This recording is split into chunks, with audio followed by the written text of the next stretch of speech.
Hello friends, ನಾವು ಈಗ ಒಂದು ರ್ಯಾಂಡಮ್ ನಂಬರ್ನ ಜನ್ರೇಟ್ ಮಾಡೋದು ಹೇಗೆ ಅಂತ ನೋಡೋಣ. So for example random number ನಾವು ಜನ್ರೇಟ್ ಮಾಡೋ ರೇಂಜು 1 ಮತ್ತು 6, 1ರಿಂದ ಹಿಡಿದು 6 ಒಳಗಿರಬೇಕು. ಸೊ ಫಾರ್ ಎಕ್ಸಾಂಪಲ್ ನಾವು ಡೈಸ್ ಬಗ್ಗೆ ಕೇಳಿದ್ದೀವಿ. ಸೊ ಈ ಡೈಸ್ ನಾವು ರೋಲ್ ಮಾಡಿದಾಗ ರ್ಯಾಂಡಮ್ ಆಗಿ ನಮಗೆ 1 ಸಿಗ್ಬೋದು, 2 ಸಿಗ್ಬೋದು, 3 ಸಿಗ್ಬೋದು, 4 ಸಿಗ್ಬೋದು, 5 ಸಿಗ್ಬೋದು, 6 ಸಿಗ್ಬೋದು. ಸೊ ರ್ಯಾಂಡಮ್ ಆಗಿ ಯಾವ ನಂಬರ್ ಆದ್ರೂ ಸಿಗ್ಬೋದು. ಸೊ ಅದನ್ನೇ ನಾವು ಪೈಥಾನಲ್ಲಿ ಸಿಮ್ಯುಲೇಟ್ ಮಾಡೋಣ. ಸೊ ಪೈಥಾನಲ್ಲಿ ನಾವು ರ್ಯಾಂಡಮ್ ನಂಬರ್ ಜನ್ರೇಟ್ ಮಾಡಬೇಕಾದ್ರೆ ಒಂದು ಪ್ಯಾಕೇಜ್ ಇದೆ. ಆ ಪ್ಯಾಕೇಜ್ ಹೆಸರು ರ್ಯಾಂಡಮ್ ಅಂತ. ಸೊ ಅದನ್ನು ಫಸ್ಟ್ ನಾವು ಇಂಪೋರ್ಟ್ ಮಾಡ್ಕೋಬೇಕು. ಸೊ ಇಲ್ಲಿ ನಾವು 2 ರೀತಿ ರ್ಯಾಂಡಮ್ ನಂಬರ್ ಜನ್ರೇಟ್ ಮಾಡೋದು ಹೇಗೆ ಅಂತ ನೋಡೋಣ. ಸೊ ಫಸ್ಟ್ ವೇನಲ್ಲಿ ನಾವೇನು ಮಾಡ್ತೀವಿ ಅಂದರೆ, ರ್ಯಾಂಡಮ್ ಪ್ಯಾಕೇಜಲ್ಲಿ ರ್ಯಾಂಡಮ್ ಅಂತ ಒಂದು ಫಂಕ್ಷನ್ ಇದೆ. ಆ ಫಂಕ್ಷನ್ ಕಾಲ್ ಮಾಡೋಣ. ಸೊ ಈ ಫಂಕ್ಷನ್ ಏನು ಮಾಡುತ್ತೆ ಅಂತ ಹೇಳಿದ್ರೆ, ರ್ಯಾಂಡಮ್ ನಂಬರ್ ಜನ್ರೇಟ್ ಮಾಡುತ್ತೆ.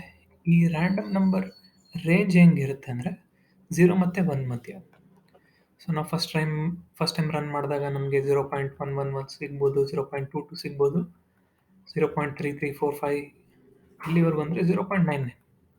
ಬೇಸಿಕಲಿ ಏನು ಹೇಳ್ಬೇಕಂದ್ರೆ 0 ಪಾಯಿಂಟ್ ಸಮಥಿಂಗಿಂದ ಹಿಡಿದು 1.1 ಹೋಗಲ್ಲ, 0.99 ಯಾವ್ದು ರೇಂಜ್ ಬೇಕಿದ್ರೂ ಸಿಗುತ್ತೆ. ಸೊ ಈಗ ನಮಗೆ 0 ಮತ್ತು 1 ಮಧ್ಯೆ ಯಾವುದೋ ಒಂದು ಡೆಸಿಮಲ್ ವ್ಯಾಲ್ಯೂ ಸಿಕ್ಕಿದೆ ಅಂತ ಇಟ್ಕೊಳ್ಳೋಣ. ಆದರೆ ನಮಗೆ ಬೇಕಾಗಿರೋ ವ್ಯಾಲ್ಯೂ ಯಾವುದು 1 2 3 4 5 6. ಅದಕ್ಕೋಸ್ಕರ ನಾವೇನು ಮಾಡ್ತೀವಿ ಅಂದರೆ, ಈ ಬಂದಿರೋ ಡೆಸಿಮಲ್ ವ್ಯಾಲ್ಯೂ, ರ್ಯಾಂಡಮ್ ಡೆಸಿಮಲ್ ವ್ಯಾಲ್ಯೂನ 6 ಜೊತೆ ಮಲ್ಟಿಪ್ಲೈ ಮಾಡ್ತೀವಿ. ಸೊ 6 ಜೊತೆ ಮಲ್ಟಿಪ್ಲೈ ಮಾಡಿದಾಗ ಏನಾಗುತ್ತೆ, ಈಗ 0 ಅಗೇನ್ ಮತ್ತೆ 0 ಪಾಯಿಂಟ್ ಸಮಥಿಂಗ್ ವ್ಯಾಲ್ಯೂ ಸಿಗ್ಬೋದು, 1 ಪಾಯಿಂಟ್ ಸಮಥಿಂಗ್ ವ್ಯಾಲ್ಯೂ ಸಿಗ್ಬೋದು, 2 ಪಾಯಿಂಟ್ ಸಮಥಿಂಗ್ ವ್ಯಾಲ್ಯೂ ಸಿಗ್ಬೋದು, ಅದೇ ಥರ 3 4 5. ಸೊ 6ಗೆ ಹೋಗಲ್ಲ, ಯಾಕೆಂದರೆ ಬರೋದೆಲ್ಲ ಡೆಸಿಮಲ್ ವ್ಯಾಲ್ಯೂ. ಡೆಸಿಮಲ್ ಜೊತೆ ನೀವು ಏನೇ ಮಲ್ಟಿಪ್ಲೈ ಮಾಡಿದ್ರೂ ಸೇಮ್ ವ್ಯಾಲ್ಯೂ ಹೋಗಲ್ಲ. ನೀವು 6ಇಂದ ಮತ್ತೆ 6 ತೆಗಿಬೇಕಂದ್ರೆ ಮಲ್ಟಿಪ್ಲೈ ಬೈ 1 ಮಾಡಬೇಕಾಗುತ್ತೆ. ಆದರೆ ಇಲ್ಲಿ ಬರೋದು decimal value 0 point something. So ಹಾಗಾಗಿ ಮ್ಯಾಕ್ಸಿಮಮ್ ವ್ಯಾಲ್ಯೂ 5ವರೆಗೂ ಸಿಗುತ್ತೆ. ಸೊ ಇಲ್ಲಿ ಈ ಸ್ಟೆಪ್ಪಲ್ಲಿ 2 ಡ್ರಾಬ್ಯಾಕ್ ಇದೆ. ಸೊ ಒಂದು, ನಮಗೆ ಡೆಸಿಮಲ್ ವ್ಯಾಲ್ಯೂ ಬೇಕಾಗಿಲ್ಲ. ಎರಡನೇದು, ನಮಗೆ 0ಇಂದ ಬೇಕಾಗಿಲ್ಲ, 1ಇಂದ 6ವರೆಗೂ ಬೇಕು.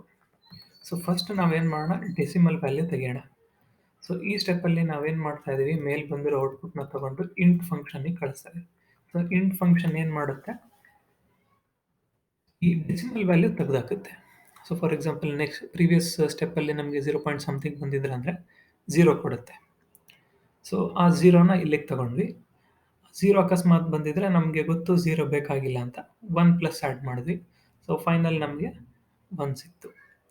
So for example next time random ನಾವು ರನ್ ಮಾಡಿದಾಗ 6 ಜೊತೆ ಮಲ್ಟಿಪ್ಲೈ ಮಾಡಿದಾಗ 1 ಪಾಯಿಂಟ್ ಸಮಥಿಂಗ್ ಸಿಕ್ತು ಅಂತ ಇಟ್ಕೊಳ್ಳೋಣ. ಸೊ ಈಗ ಡೆಸಿಮಲ್ ವ್ಯಾಲ್ಯೂ ತೆಗಿತೀವಿ, 1 ಬರುತ್ತೆ. ಸೊ 1 ಕಳಿಸ್ತೀವಿ ಇಲ್ಲಿ. ಸೊ 1 + 1 2 ಬರುತ್ತೆ ನೆಕ್ಸ್ಟ್ ಟೈಮ್. ಅದೇ ಥರ 2 ಪಾಯಿಂಟ್ ಸಮಥಿಂಗ್ ವ್ಯಾಲ್ಯೂ ಬಂದಾಗ 3 ಆಗುತ್ತೆ, 3 ಪಾಯಿಂಟ್ ಸಮಥಿಂಗ್ ವ್ಯಾಲ್ಯೂ ಬಂದಾಗ 4 ಆಗುತ್ತೆ, 4 ಪಾಯಿಂಟ್ ಸಮಥಿಂಗ್ ವ್ಯಾಲ್ಯೂ ಬಂದಾಗ 5 ಆಗುತ್ತೆ, 5 ಪಾಯಿಂಟ್ ಸಮಥಿಂಗ್ ಬಂದಾಗ 6 ಆಗುತ್ತೆ. ಸೊ ಇಷ್ಟೊಂದು ಸ್ಟೆಪ್ ನಾವು ಫಾಲೋ ಮಾಡೋದು ಬದಲು ಸಿಂಪಲ್ಲಾಗಿ ಇನ್ನೊಂದು ಸ್ಟೆಪ್ ಯೂಸ್ ಮಾಡ್ಬೋದು ಸೆಕೆಂಡ್ ವೇನಲ್ಲಿ.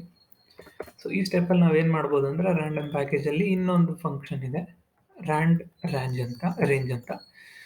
ಸೊ ಇದಕ್ಕೆ ನಾವು 2 ಇನ್ಪುಟ್ ಕೊಡಬೇಕು. ಸೊ ಎಲ್ಲಿಂದ ಬೇಕು ನಮಗೆ ರ್ಯಾಂಡಮ್ ನಂಬರ್, ಆಮೇಲೆ ಎಲ್ಲಿವರೆಗೂ ಬೇಕು ಅದ್ರ ಮೇಲೆ ಒಳಗಡೆ 1 ಕೊಡಬೇಕು. ಸೊ ಏನಕ್ಕೆಂದರೆ ಲಾಸ್ಟ್ನ ಕೌಂಟ್ ಮಾಡೋದಿಲ್ಲ ಇದು, ಅದಕ್ಕೋಸ್ಕರ +1 ಆ್ಯಡ್ ಮಾಡಬೇಕು.